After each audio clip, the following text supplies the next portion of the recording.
Friends, आज हम बात कर रहे हैं Indian railway finance corporation limited की, यानी आईआरएफसी की।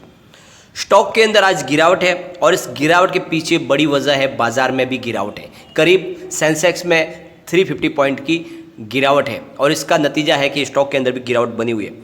और क्या ये स्टॉक वाकई में कमज़ोर है या इसको कमज़ोर बनाया जा रहा है? क्योंकि इसकी फाइनेंशियल कंडीशन बहुत अच्छी है, कंपनी की सेहत इतनी शानदार है कि किसी भी हालत में इस प्राइस में यह स्टॉक रहने लायक नहीं। उसके बावजूद भी स्टॉक की प्राइस इतनी कम क्यों है? तो उसके पीछे बहुत ही ज़्यादा चौंकाने वाली बात है, उसको इस वीडियो के माध्यम से हम डिस्कस करेंगे, जिससे आपको भी समझ में आ जाएगा कि यह जानबूझ के खेला गया एक खेल है।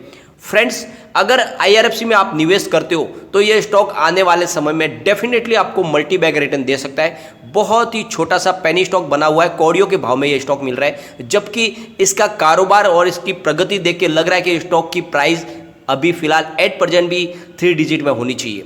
तो उसके बावजूद भी ये 3 डिजिट में रहने वाला स्टॉक बहुत ही कम प्राइस में मिल रहा है, अपनी आईपीओ प्राइस से भी कम में मिल रहा है। तो उसके पीछे क्या वजह है उसको हम डिस्कस करेंगे और क्या जानेंगे और कोशिश करेंगे क्या इस लेवल पे आपको निवेश करना चाहिए जानने की। फ्रेंड्स, क्या इस लेवल पे आपको इस स्टॉक में निवेश करना चाहिए या जिस तरह से गिरावट बन रही है अपना निवेश बेच के इसमें से बाहर निकल जाए और किसी स्टॉक में और निवेश करें?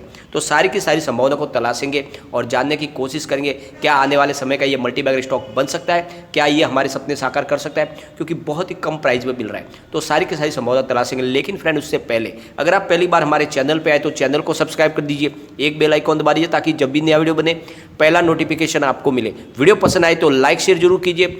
चलो फ्रेंड्स, वीडियो स्टार्ट करते हैं। मैं हूं आपका दोस्त एसबी दवे और हमारे अपने चैनल ऑनलाइन कमाई में आपका बहुत बहुत स्वागत है। फ्रेंड्स, अभी करीब 12:30 बजे के आसपास का टाइम है, अभी बाजार शुरू है। आज सेंसेक्स में करीब 350 पॉइंट की गिरावट है और इसी वजह से आईआरएफसी के स्टॉक में भी कमजोरी बनी हुई है। 22 पॉइंट करीब अगर कारोबार की बात करें तो आज 23.05 पर स्टॉक ने ओपनिंग दी, 23.10 का हाई भी बनाया, फिर इसने वहाँ से गिरावट हुई और 22.85 का लो बनाया और अभी फिलहाल गिरावट की तरफ है। 22.95 पर है, 12:30 बजे के आसपास करीब 0.65% की गिरावट है और इस गिरावट की वजह है बाजार में कमजोरी। सेलिंग प्रेशर बना हुआ है, लेकिन उसके बाद भी अच्छी खासी वैल्यूबल बाइंग हो रही है इसमें। अगर अभी सुबह की ही बात करें तो करीब बीएससी में 5,59,000 का वॉल्यूम हो चुका है और सामने 3,15,000 की डिलीवरी उठाई गई है और डिलीवरी का परसेंटेज 56.47% है। तो बहुत ही भारी मात्रा में डिलीवरी बेस काम हुआ। अगर एनएससी की बात करें तो करीब 53,38,000 का वॉल्यूम हो चुका है। तो बहुत ही शानदार वॉल्यूम के साथ में कामकाज हो रहा है, लेकिन सेलिंग प्रेशर बना हुआ है बाजार की कमजोरी की वजह से और दूसरा एक नेगेटिव माहौल बना गया है स्टॉक को लेकर। फ्रेंड्स, आपको पता ही होगा बहुत सारे ऐसे स्टॉक है जिनके ऊपर सिर्फ एक निगेटिव माहौल बनाया गया है, किसी साजिश के तहत काम किया जाता है और इसकी वजह से वो स्टॉक को काफ़ी कम प्राइस में रखा जाता है। आपने देखा ही होगा पिछले दिनों यस बैंक ने अपना बहुत ही शानदार रिजल्ट पेश किया, पिछले 2018 के बाद सबसे शानदार रिजल्ट पेश किया। उसके बावजूद भी यस बैंक के स्टॉक में गिरावट का दौर जारी है। तो उसके पीछे वजह है एक सोची समझी रणनीति। लगातार सेल के टारगेट दिए जाते हैं, यानी जब कारोबार खराब था तब भी उसकी प्राइस 12 रुपये रखी जा रही थी।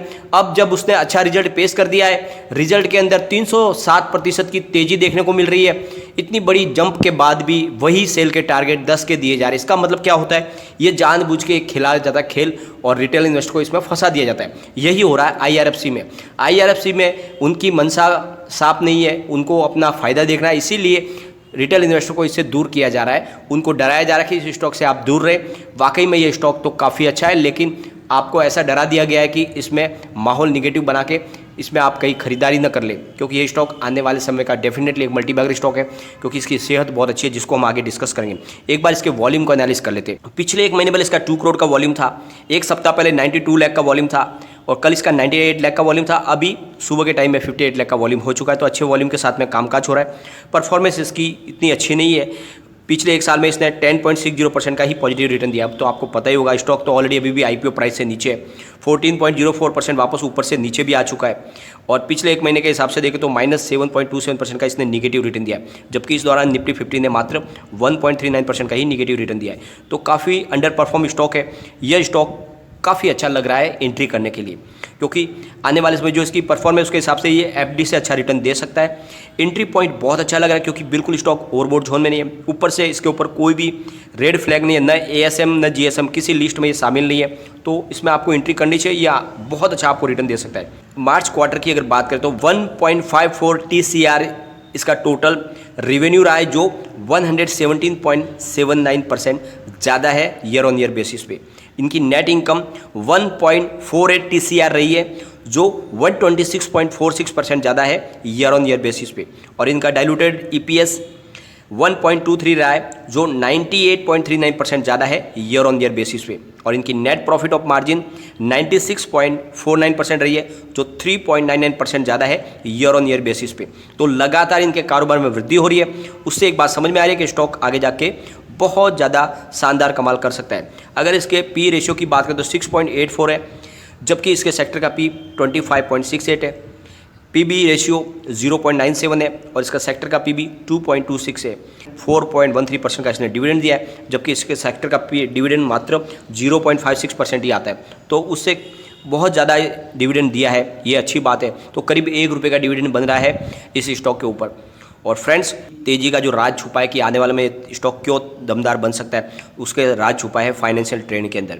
अगर इसके पिछले इनकी फाइनेंशियल ट्रेंड को देखें तो लगातार बहुत ज़बरदस्त बढ़ोतरी हो रही है। तो 2018 में 9.27 थाउजेंड करोड़ रुपीज़ इनका टोटल रेवेन्यू था और 2.05 थाउजेंड करोड़ रुपीज़ इनका टोटल प्रॉफिट बना था। लेकिन 2019 आते आते उसमें वृद्धि देखने को मिली और 11.13 थाउजेंड करोड़ रुपीज़ इनका टोटल रेवेन्यू बना और 2.25 थाउजेंड करोड़ रुपये इनका प्रॉफिट अर्न हुआ। तो वहाँ पे दोनों में बढ़ोतरी हुई। फिर 2020 में इसी परंपरा को कायम रखते हुए और वृद्धि हुई।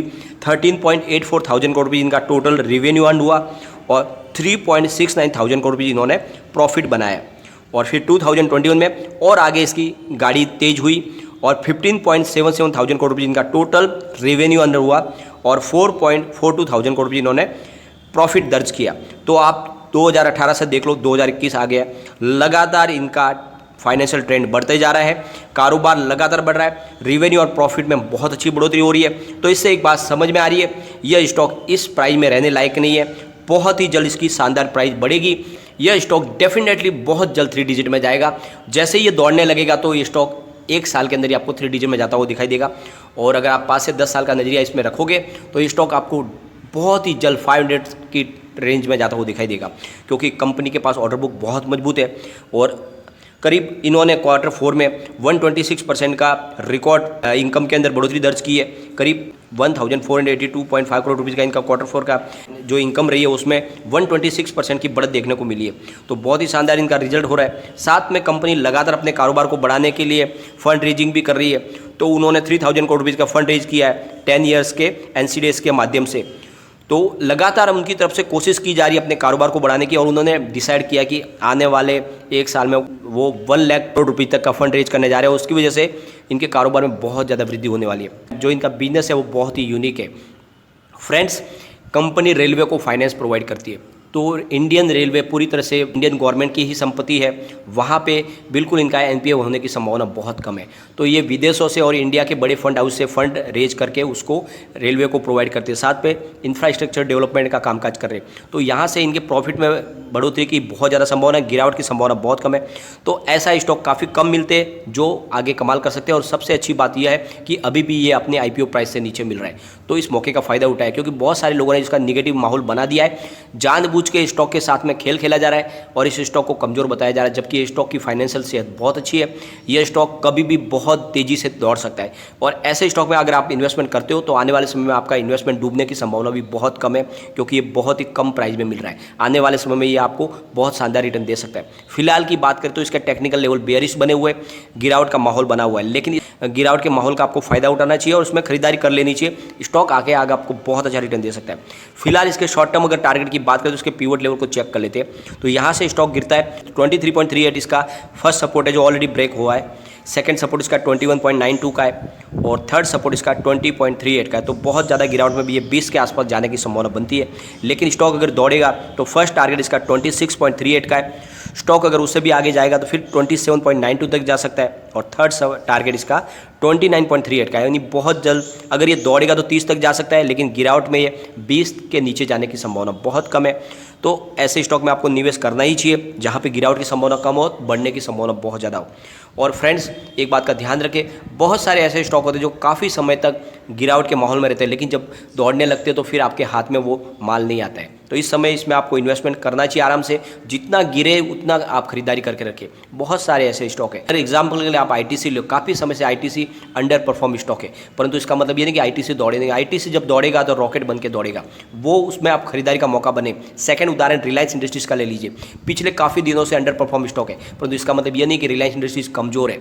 रिलायंस इंडस्ट्रीज में आप जितना निवेश करें आने वाले समय में आपको बम्पर रिटर्न मिलने वाला है, क्योंकि उनके कारोबार में बहुत ज़्यादा वृद्धि हो रही है, लगातार अपने कारोबार को वो एक्सपांड कर रहे हैं, बहुत सारे नए बिजनेस में वो एंट्री कर रहे हैं। तो इसका मतलब रिलायंस इंडस्ट्रीज कमाल करेगी, लेकिन ये स्टॉक सारे अभी अंडर परफॉर्म है। तो उस अंडर परफॉर्म स्टॉक की वजह से ऐसे स्टॉक में निवेश करने से बचे नहीं, बल्कि उनमें निवेश करें। ये स्टॉक आने वाले समय में आपको बहुत अच्छा रिटर्न देंगे, ये मौका बन रहा है निवेश का। फ्रेंड्स इस समय आप जो ऑलरेडी घोड़े बहुत ज़्यादा दौड़ चुके हैं उनके ऊपर दाव न लगाए, वो थकने के लिए तैयार है, परंतु ये घोड़े ऐसे हैं जो बिल्कुल फ्रेश है, अब ये लंबी छलांग लगाने को तैयार, तो इनमें निवेश करें। लेकिन फ्रेंड कोई भी इन्वेस्टमेंट करने से पहले अपने फाइनेंशियल एडवाइजर से एक बार एडवाइजरी ले ले या अपना खुद का रिसर्च करें, क्योंकि मैंने वीडियो आपके एजुकेशन पर्पज के लिए ही बनाया। वीडियो पसंद आए तो लाइक शेयर जरूर कीजिए और चैनल को सब्सक्राइब कर दीजिए। Thank you friend.